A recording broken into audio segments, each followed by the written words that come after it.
Earlier in this quarter, we told you how the Phoenix apartment market has come charging back of late, but how about just south of there in Tucson? Same story? Not really. Welcome to Apartment Market Dynamics from MPF Research. I'm Jay Parsons with your Tucson update.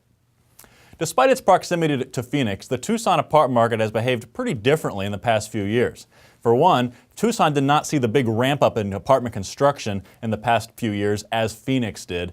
And maybe for that reason, we didn't see the same severe losses in pricing power in the Tucson apartment market. However, there certainly are some similarities, and that starts with the economy. Tucson's employment base contracted by 9% since 2007. That's a lot of jobs lost, and as a result, occupancy has really taken a free fall, as you can see here on this chart.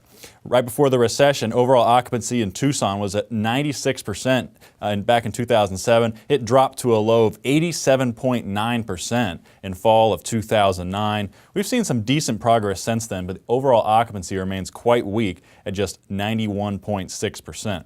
And Tucson is one of those markets where we see a very big difference by product age category. Occupancy rates are approaching 95% in apartments built in the 2000s and the 1990s, but much weaker in the three older product age groups. And that's despite a very significant difference in pricing between those product age categories, between the newer apartments and the older ones. Let's take a look at rents for the metro. Here's a chart showing annual rent change by quarter, growth of 0.8% in the year ending March 2011, and that was the first time Tucson has recorded annual rent growth since fall of 2008. So rent cuts never got especially deep here, as you can see on this chart. They've been very slow to come back. In fact, Tucson ranked the fifth worst for annual rent change in the country, ahead of only the Virginia Beach, Norfolk area, the Ventura, Oxnard area, Salt Lake City, and of course, Las Vegas. And I should note that as we mentioned with occupancy, we do see quite a bit of variation by product age category on the rent side as well, where we've seen stronger rent growth in those newer apartments.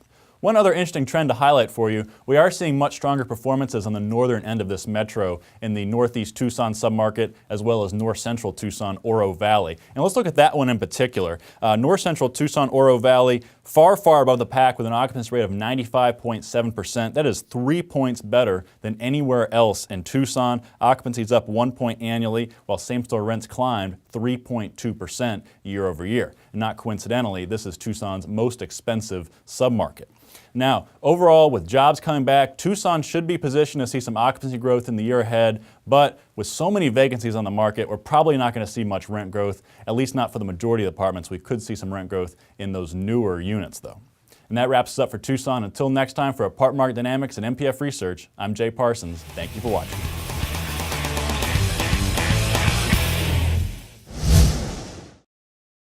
Want more? Go deeper with NPF Research's apartment market reports. From a national level, down to individual metros, to specific neighborhoods, NPF Research has been providing unparalleled apartment market intelligence to the multifamily industry for almost 5 decades. Learn more by contacting us at 877-284-4938 or visit www.npfresearch.com and click on Market Reports.